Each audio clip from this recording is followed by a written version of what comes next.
Amakuru ahambaye cyane, ni amakuru ateye ubwoba, amakuru arabana n'umutekano, aho Perezida Evariste Ndayishimiye urongoye igihugu cy'u Burundi yongeye gukora ikosa rikomeye cyane, ndetse amakuru adushikira aturuka mu nzego z'umutekano yaba iz'u Rwanda ndetse n'iz'u Burundi, akaba yemeza ko ibi bintu Ndayishimiye yakoze bidashobora kwihanganirwa na gato, ndetse akaba ari ikimenyetso kitabesha ko byanze bikunze u Burundi n'u Rwanda bishobora gukozanyaho umwanya n'umwanya, ndetse benshi bakemeza ko ibi bintu Ndayishimiye yakoze bishobora gusiga bisambuye ubutegetsi bwiwe ndetse n'ubutegetsi bwa CNDD-FDD bwose, na rirya abarundi batandukanye bemeza ko ubu butegetsi ataco bamariye, ndetse bakemeza ko ibibazo byari mu gihugu igihe Ndayishimiye yari ataraza ku butegetsi ashitse ku butegetsi byiyongereye, ndetse benshi bakemeza ko igihugu ubu munsi kiri mu ibarabara, kugeza n'aho abajenero bakomoka muri CNDD-FDD bamaze igihe bagaragaza ko igihugu kidafise ugitwara, bakemeza ko igihugu kiri mu ibarabara. Akarero ni nka General Bertrand Gahungu uherutse gupfungwa yagirizwa ko yakyoje umukuru w'igihugu, ariko amakuru adushikira akaba yemeza ko mu byo yavugaga harimwo ko igihugu kigeze ahatemba, ndetse akemeza ko uyu Ndayishimiye atabushobozi na bukeya afise bwo gutunganya igihugu, akaba yongeye gukora ikosa rikomeye cyane ndetse riteye ubwoba, ikosa rishobora gutuma ingabo z'u Rwanda ziza mu Burundi, aho yahamagariye imbonerakure kwinjira muri FNL ku bwinshi, ndetse amakuru adushikira akaba yemeza ko imbonerakure zishika mu 400 zamaze gushika muri FRN, aho zagiye kuyongerera imbaraga n'ubushobozi, ndetse amakuru yandi ari guturuka mu nzego z'umutekano akaba yemeza ko Perezida Evariste Ndayishimiye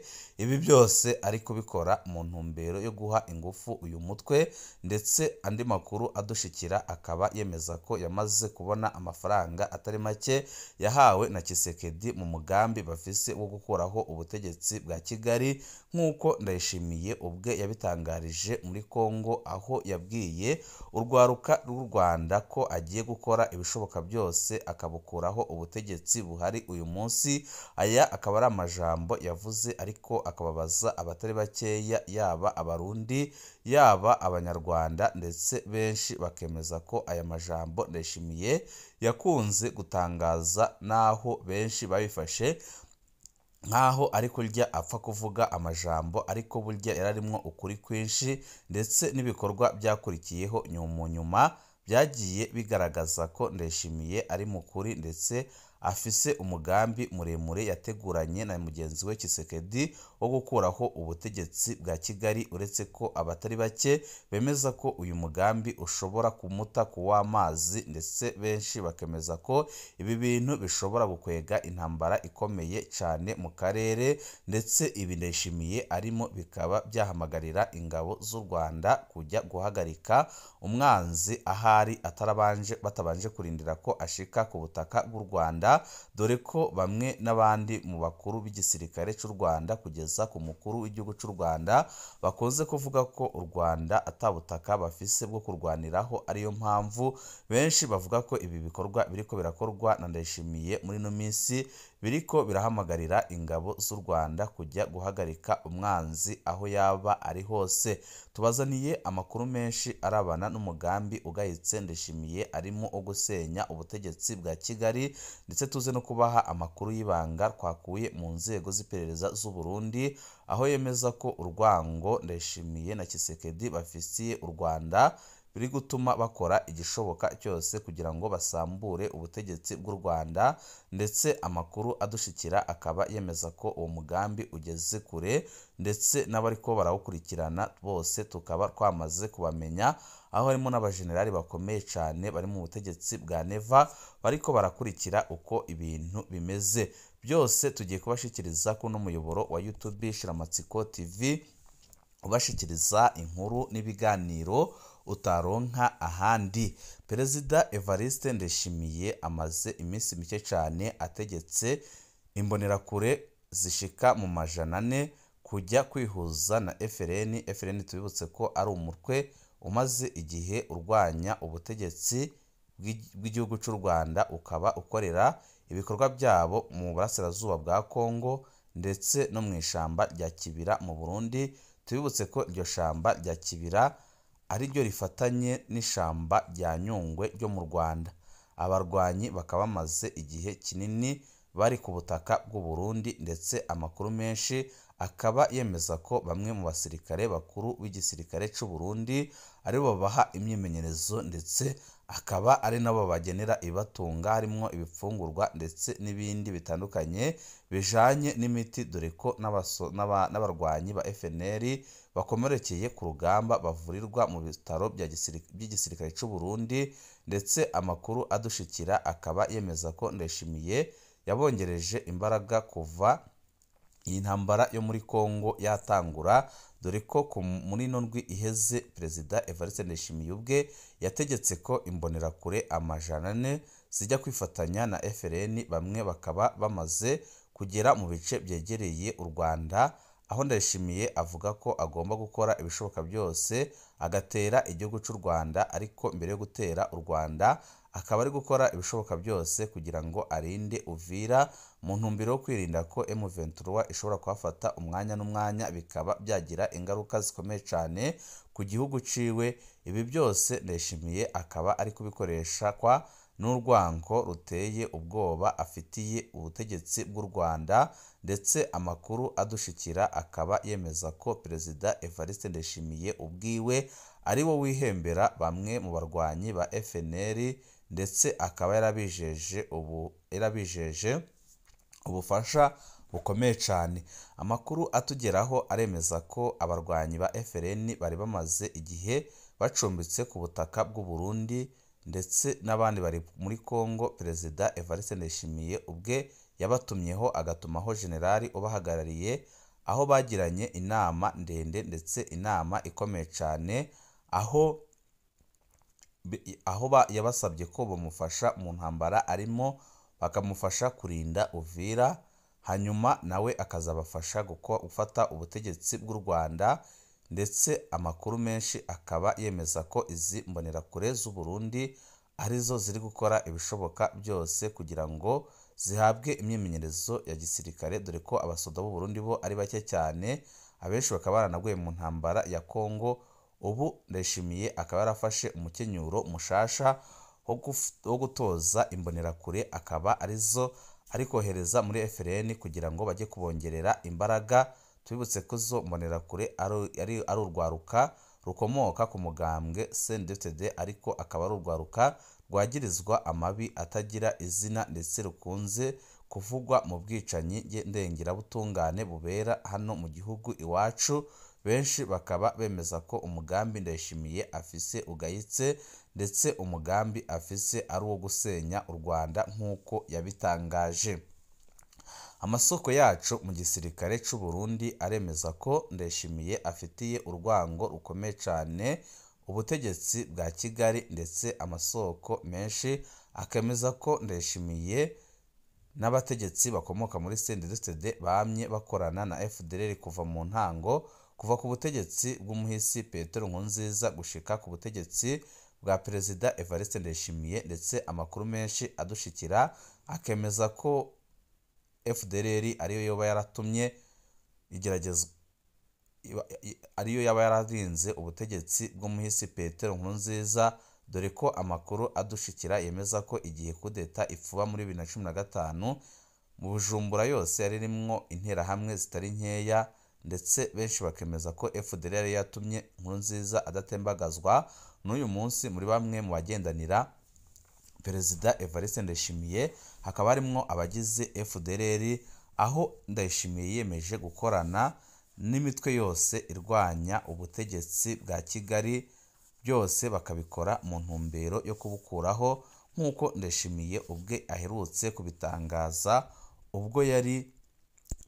mu gisagara cya Kinshasa imbere y'urwaruka rwa Kongo, aho yavuze ko agiye gukora ibishoboka byose kugira ngo urwaruka rw'u Rwanda arubohore, aho yavuze ko urwaruka rw'u Rwanda ruboshe, ndetse akaba yaravuze n'andi majambo menshi nyuma yaho, ariko ubu akaba ari kugenda abishimangira, aho ari guha ubufasha bwose bushoboka, yaba ubwa gisirikare, yaba kubaha abagwanyi, ndetse benshi bakaba bemeza ko iki gikorwa Ndayishimiye ariko arakora ari intangiriro mbi cyane, ndetse gishobora no kuba iherezo ry'ubutegetsi bwe, dore ko amakuru adushikira yemeza ko abasoda b'u Rwanda babarizwa mu mutwe udasanzwe Special Force baba bamaze kwitegura kugira ngo bajye guhagarika ibyo bintu, ndetse amakuru adushikira akaba yemeza ko Ndayishimiye igihe atahagarika gukorana na FLN ndetse na FDLR, byanze bikunze bishobora kumugiraho ingaruka zikomeye cyane, kugeza n'aho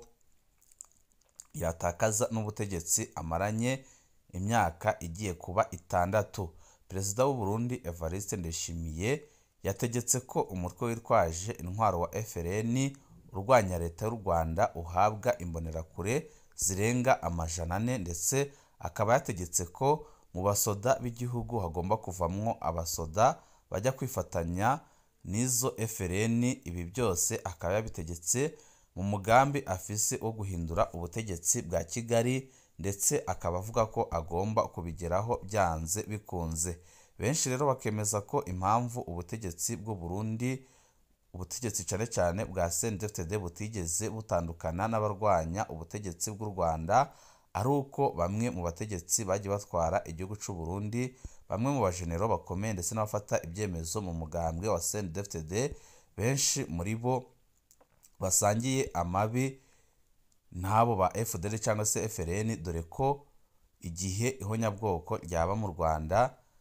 bamwe mu ba CNDD-FDD bari barahunze igihugu bari mu Rwanda, bari mu bakoze amabi atagira izina, ndetse benshi bemeza ko ibi biriko biraba uyu munsi ari uko babona neza ko bagomba kubashigikira, bakabafasha, amaze bakabaha ubutegetsi, nk'uko Ndayishimiye ubwe akunze kubitangaza, aho akunze kugaragaza ko ikimuraje ishinga ari uguhindura ubutegetsi bwa Kigali, ariko benshi bakamuhanura bavuga ko igihe atava muri ibyo yijanditsemo bishobora kurangira ubutegetsi bwe ari bwo buhagendeye, dore ko bamwe n'abandi bemeza ko aho ibintu bigeze ari habi cyane. Ibi biraba gutya mu gihe intambara zikaze ziriko zirabera mu kibira, abaroberi bashika 12 ba FLN barishwe, ariko igitangaje ndetse kirateye ubwoba ni uko hatigeze hamenyekana uwabishe. Ibi byose bikerekana ko Ndayishimiye naho ariko arifatanya n'aba bantu byoba bigiye kumugiraho ingaruka zikomeye cyane, ndetse benshi bakemeza ko aho ibintu bigeze ari habi cyane. Perezida Evariste Ndayishimiye yarakwiye kuvavanura n'ibyo arimwo, kuko birashobora kumugiraho ingaruka zikomeye cyane. Abagwanyi b'Abanyarwanda mu kibira, abanyagihugu baba ku nkengera z'ishamba rya Kibira bamenyesha ko hibonekeza abagwanyi b'u Rwanda FLN na FDLR muri iryo shamba, basanzweyo n'abasirikare b'u Burundi hamwe n'imbonerakure. Abanyagihugu baribaza, bakaba barajwe ishinga n'uwo runani ruriko rurubakwa na Perezida Evariste Ndayishimiye. Ujejwe ibikorwa bya gisirikare aremeza ko ibyo biriko biraba, ariko ko ntawe bireba, niko yasubije amenyesha amakuru bagerageje kumubaza. Abashinga intaye bavuga ko hari abantu bavuga ururimi rw'Ikinyarwanda bibonekeza mu ishamba cimeza ry'Ikibira, bateye ubwoba abanyagihugu bo ku mitumba ya Rutorero, Gafumbegeti, Gasebeyi na Ruhororo, Bumba, Ndora, Mvabye, Bihembe mu makomine ya Mabayi na Bukinanyana mu ntara ya Cibitoki yahahora. Kubw'intahe zitandukanye zitangwa n'abanyagihugu begereye Ikibira, abo bagwanyi b'Abanyarwanda baharurwa mu majana, baherekejwe n'imbonerakure, abanywanyi b'umuhari urwaruka rwa CNDD-FDD n'abasirikare b'u Burundi baje gucumbika muri iryo shamba bavuye muri Repubulika Iharanira Demokarasi ya Kongo. N'abagwanyi ba FLN hamwe n'interahamwe FDLR, intumbero yabo ni ukugira ibitero ku Rwanda kugira ngo bigarurire ico gihugu bavuye ku butaka bw'u Burundi. Ikirindiro cabo bivugwa n'isoko mu gisirikare ritashimye kwivuga izina. N'abarwanyi ba FLN hamwe n'interahamwe za FDLR, intumbero yabo no kugira ibitero ku Rwanda kugira ngo bigarurire ico gihugu bavuye ku butaka bw'u Burundi. Ikirindiro cabo gikuru bivugwa n'isoko mu gisirikare itashimye kwivuga izina, ariko akaba avuga ko byose biri gutegurwa na Ndayishimiye ubwe. Umuhinga muri kahise muri politiki y'akarere k'ibiyaga binini asigura ko ukutumvikana kuri hagati y'ubutegetsi bwa Kigali na Gitega bisigura ku ruhande rumwe igituma ubutegetsi bw'Igitega bushigikira abaroberi bo mu gihugu kibanyi co mu buraruko. Kubwo muhinga muri iki gihe hari icuka hagati y'ibyo bihugu bibiri kivuye ku ntambara ngo muri Kongo ihuza Kinshasa na M20. Ubutegetsi bwa Gitega buriko burafasha bikomeye mugenzi wabwo mu burengero, ariko intumbero yabo akaba ari yo gukuraho ubutegetsi bwa Kigali. Hagati aho imirwi y'abaroberi igwanya Kigali ifashwa mu by'ibigwanisho, amasasu n'ibifungurwa na Gitega irateye umutima uhagaze abo banyagihugu baba ku nkengera z'ikibira. Benshi muri bo bakaba biteguriye guhunga mu gihe hoba gutana mu mitwe n'igisirikare cy'u Rwanda. Abanyagihugu basaba insiguro ku kwibonekeza ko umurwi witwaje ibigwanisho byinshi ukaba uvuga iry'ikinyarwanda ndetse ukaba ufise ibigwanisho bikomakomeye, ndetse n'igisirikare cy'u Burundi kikaba kiri kuharunda abasoda n'ibigwanisho, ndetse bamwe mu mbonerakure bakaba bari kujya guhambya abo barwanyi. Buramatari w'intara y'Ibitoki arahumuriza. Buramatari Murantunga ntago ari buramatari, ni umwe mu ndongozi zo mu ntara ya Cibitoki, aho yemeza ko naho ibyo biriko biraba ariko ari inzego z'umutekano ziriko zirakora akazi kazo. Uwo ajejwe intwaro avuga ahubwo ko hari ukwitiranya kw'abanyagihugu badatandukanya abasirikare b'u Burundi n'imirwi yitwaje ibigwanisho, ariko abibereye aho nyine bakaba bemeza ko ibintu biriko biraba biteye ubwoba. Ni nako bivugwa n'umukomanda ajejwe ibikorwa bya gisirikare muri ayo makomine abiri mu gice cy'ikibira, amenyesha ko uruja n'uruza rw'ibonekeza muri iyi minsi ari abasirikare b'u Burundi baba bariko barakizura bisanzwe ku rwego rw'u Rwanda muri iki gihe c'ikibira. Benshi bakemeza ko ariko ari ukuhimiriza abanyagihugu kuva hapfunzwe imbibi zihuza u Burundi n'u Rwanda. Icuka cagumye ari cibi cane hagati y'u Burundi na Kongo, ndetse bikaza bishimangirwa hagati n'u Burundi n'u Rwanda. Murantunga ntago ari na Kongo, ndetse bikaza bishimangirwa n'amajambo akunze gukoreshwa na Perezida Evariste Ndayishimiye, aho biboneka neza ko yashize interahamwe ku ibere, ndetse akaba yiyemereye ko ubwiwe agiye kuzifasha guhindura ubutegetsi bwa Kigali. Icyo bikoze bamwe n'abandi mu bakurikiranira ibibera mu karere ndetse n'abazi uko igisirikare cy'u Rwanda gitunganije baremeza ko ibi bintu bidashobora kugwa amahoro Ndayishimiye. Benshi bakemeza ko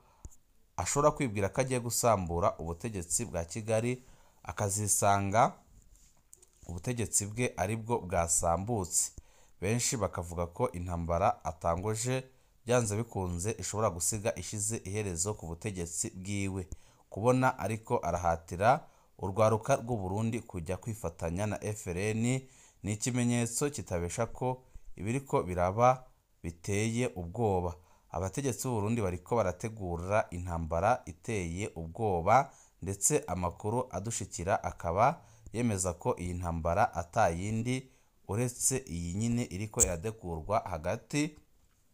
y'u Burundi n'u Rwanda. Amakuru adushikira akemeza ko Ndayishimiye hari abamuhenze ko ashobora gutsinda u Rwanda akoresheje imbaraga afise, ndetse afashije interahamwe zibarizwa mu mutwe wa FDL ndetse na FRN. Benshi bamubwiye ko nyine ngo igihugu cy'u Rwanda kugitsinda byakoroha cyane, ariko benshi bakemeza ko uwamubwiye ko igihugu cy'u Burundi agomba kugitsinda ari umwanzi, cy'u Rwanda agomba kugitsinda ari umwanzi we, ndetse yarakwiye kumwamaganira kure. Benshi bakemeza ko izi ntambara ariko arishoramo zishobora gusiga zisambuye igihugu cy'u Burundi, dore ko niyo yishoyemo muri Kongo yamutaye ku w'amazi, biboneka neza ko yamunaniye kuyitsinda. Turabandanya gutohoza amakuru uko tumenya bishasha, turajya tubashikiriza tunyuze kuri n'umuyoboro wa YouTube Shiramatsiko TV. Ibihe byiza nibyo ndabipfurije.